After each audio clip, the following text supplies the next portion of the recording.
Chinese बहू। Chinese बहू हमारी याद तो है ना आपको? भूले तो नहीं ना? हाँ भाई, थोड़ी देर में ही सही, लेकिन चाइनीज बहू की कहानी आ ही गई। क्या हो रहा है ये देश में? चाइना ने तो आतंक ही मचा रखा है।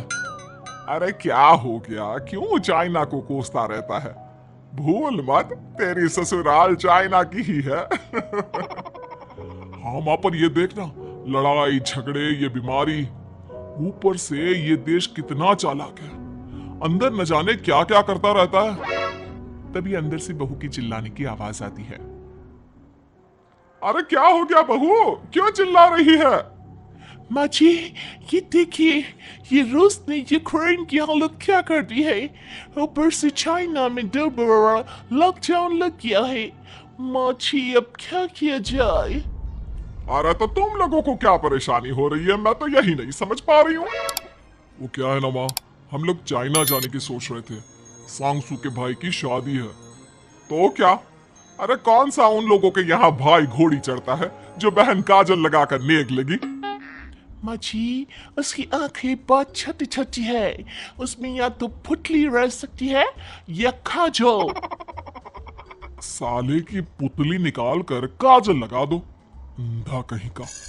क्या क्या बोला तुम मेरे भाई के बारे में? अरे नहीं नहीं बहू, वो तो बोल रहा था कि तुझे नेग मिल जाएगा। हाँ, बहन है ना तू उसकी। नहीं नहीं माँ जी, मैं सब समझती। ये मेरे भाई को मजाक बनाते रहते। कितना सीधा है मेरा भाई, बिल्कुल छिपकली जैसा। नहीं नहीं बहू, सीधा गाय जैसा होता है। सही पकड़े हैं माँ जी। हाँ, तो मेरे भाई की शादी है, मैं चाइना जरूर जाऊंगी। तभी एक पड़ोसन आ जाती है। अरे नहीं नहीं बहू, तू कहीं ना जा। हम लोगों का मन कैसे लगेगा तेरे बिना? ले बहू, तेरे भाई के लिए ये शॉल रख ले, हमारी तरफ से गिफ्ट कर देना। अरे सब कितने अच्छे हैं। मेरी चाइनीज बहू को कितने प्यार से तुम लोगों ने एक्सेप्ट कर लिया। सच में बड़ी भाग्यशाली हूं मैं। कैसी बात कर रही है? ये तो हम लोगों के देश की एक खूबसूरती है कि हर किसी को दिल से अपना लेते हैं। बस वो भी दिल से हमें अपना समझे। कैसी बात कर रही हैं आंटी जी? मेरे लिए आप सब सासू माँ जैसी ही हैं। मुझे भारत बहुत अच्छा लगता है। ये सबसे अच्छा देश है। मेरा भारत महान। वैसे भी लड़के की शादी जहाँ होती है वो तो वहीं की हो जाती है ना? जीती रे बहू, सही बोल रही है। औरत तो होती ही पानी की तरह है, जो जहाँ जैसे रखे वैसी ही शेप ले लेती है। आंटी जी, ये थोड़ा सा ज्यादा हो गया। समझ नहीं आया। नो प्रॉब्लम, मैं चाय बना कर लाती हूँ। फिर क्या, वो दिन भी आ जाता है जब बेटी बहू को चाइना जाना पड़ता है। वहां जाकर बहू का भाई कहता है, मेरी बहन आ गई, मेरी बहन आ गई। मैंने सबको बोला कि सब हिंदी में बात करेंगे, नहीं तो बहन नाराज नाराज हो जाएगी। थैंक्स बॉय, हिंदी मेरी भाषा है। अब मुझे उसी में बात करना अच्छा लगता है। आपने जीजा जी से मिलो। बहन तुम अंदर चलो। सभी बहू को अंदर लेकर चले जाते हैं, लेकिन सांगसू का पति, वो तो बेचारा चाइना के ससुराल के आंगन में अकेला खड़ा रहता है। काफी देर तक जब कोई उसे नहीं पूछता तो वो माँ को घर पर फोन करता है। हाँ बेटा, पहुंच गए ना कुशल मंगल? हाँ माँ, लेकिन सांगसू पता नहीं कहाँ है। वो तो अंदर गई है, तब से बाहर आई ही नहीं। अरे कैसे बात कर रहा है? तो तू अंदर चला जा, तू बाहर क्यों है? अरे दामाद है तू वहां का। उन लोगों ने तुझे बिठाया, चाय पानी कुछ नहीं पूछा? नहीं ना माँ। तभी सामने से सांगसू आती है। क्यों आप अभी तक तैयार नहीं हुए? और ये बैग लेकर क्यों कमरे से बाहर आए? इसे वहीं रख देती। कमरा? कौन सा कमरा? अरे कैसी बात कर रही हो? जब से तुम अंदर गई हो मैं बाहर ही तो खड़ा हूँ। बहू को बहुत हैरानी होती है और गुस्सा भी आता है। तभी उसका भाई और माँ आ जाते हैं।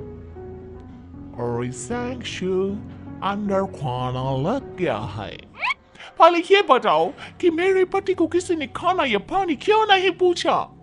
वो भारत से ससुराल पहली बार आया है, वो भी मेरे कहने पर। उनकी इज्जत क्यों नहीं की?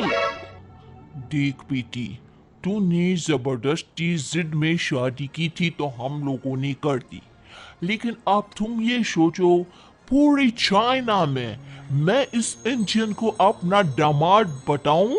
So sorry. हाँ संगसू, और तुम भी चुप रहना, नहीं तो वो लोग मेरी शादी तोड़ देंगे। ओह, ऐसी बात है। कोई बात नहीं, मैं बाहर होटल में रह लेता हूँ, तुम वही करो जो ये लोग चाहते हैं। कैसी बात कर रहे हो? शादी के बाद पति जैसा भी हो, जो भी हो, पति होता है। वैसे भी तुम्हारे पूरे परिवार ने, सब ने बिना सोचे मेरा साथ दिया, मुझे एक्सेप्ट किया, प्यार किया। मैं अपने देश में आपको अकेला कैसे छोड़ सकती हूँ? ये हिंदी फिल्म का ड्रामा बंद करो, मैं अब ये बर्दाश्त नहीं करूंगी। चुपचाप अंदर चलो, नहीं तो ये शादी वादी यहीं खत्म करके इसे अकेले ही इंडिया जाना पड़ेगा। कैसी बात कर रही हो माँ? ये मेरे पति हैं। है नहीं था, हम लोगों ने यहाँ वकील को बुला लिया है, जिसके बाद अब तेरा तलाक करा के हम यहाँ के चाइनीज लड़के से तेरी शादी करा देंगे। अरे कैसी बात कर रहे हो? हम तो यहाँ तुम्हारी शादी के लिए आए थे। नहीं नहीं, मैं सांगसू के बिना नहीं रह सकता हूँ। हाई वोल्टेज ड्रामा होने के बाद से ही सारा माहौल खराब हो जाता है कि तभी एक लड़की आती है। मैंने सारा इंतजाम कर दिया है, सांगसू की शादी का मंडप परसों लग जाएगा, तो आप लोग इसके पति को कमरे में बंद कर देते हैं। सभी सांगसू के पति का हाथ बांधकर उसे कमरे में बंद कर देते हैं। ये क्या कानूनी है? आप लोग मेरे पति के साथ ऐसा नहीं कर सकते हैं। मैं किसी से शादी नहीं करूंगी, ये साफ बात है। पहले मैं अपनी शादी करूं, फिर तेरी भी शादी करवा दूंगा। सब कुछ तय हो जाता है, भाई की शादी हो जाती है। फिर वो दिन भी आ जाता है जब सांगसू की शादी वो लोग जबरदस्ती करने के लिए उसे मंडप पर ले जाते हैं। ऐसा मत करो, ये मेरी बीवी है। मैं किसी से शादी नहीं करूंगी। कैसे नहीं करेगी शादी? शादी तो तेरा बाप भी करेगा। हो, मैं करूंगा शादी। प्लीज कोई मेरी शादी किसी अच्छा औरत से करवा दे। चाओ, बिल्कुल चाओ। फिर माँ सांगसू और उसके पति से कहती है, तुम लोगों का बच्चा मेरी कैद में है। अगर तुम लोगों ने कोई भी होशियारी की तो मैं इस बच्चे को मार दूंगी। दोनों माँ का रूप देखकर हैरान हो जाते हैं। बच्चे की खातिर दोनों शांत हो जाते हैं और शादी की रस्में शुरू हो जाती है कि तभी सांगसू की सास पुलिस के साथ आ जाती है। माँ, सरसू माँ आ गई, मेरी माँ आ गई। माँ प्लीज हम लोगों को बचाकर वापस ले चलो। पुलिस सभी को गिरफ्तार कर लेती है। बेटी के बच्चे को मारने की धमकी तो कोई चुड़ैल ही दे सकती है। अरे तो ये चुड़ैल ही तो है। ये सही बोल रहे हैं, ये औरत किसी चुड़ैल से कम नहीं है। तभी उन लोगों का बच्चा भी आकर सांगसू के गले लग जाता है। माँ, तू सही समय पर आ गई, लेकिन तुझे कैसे पता चला कि यहाँ ये सब हो रहा है? बेटा, ये चाइनीज लोग ना होते ही धोखेबाज हैं। इन लोगों पर मुझे भरोसा नहीं था, इसलिए मैंने तेरे फोन को हमेशा के लिए मेरे फोन से अटैच कर दिया था, जिससे तेरे आसपास होने वाली सारी बात मैं सुनती रहूं। उस दिन भी मेरी तेरी बात हो रही थी तो तेरा फोन ऑन था, मैं सब समझ गई थी। मुझे माफ कर दो। नहीं, बिल्कुल नहीं। चलिए माँ जी, इंडिया वापस चलते हैं। आज के बाद मैं यहाँ कभी नहीं आऊंगी।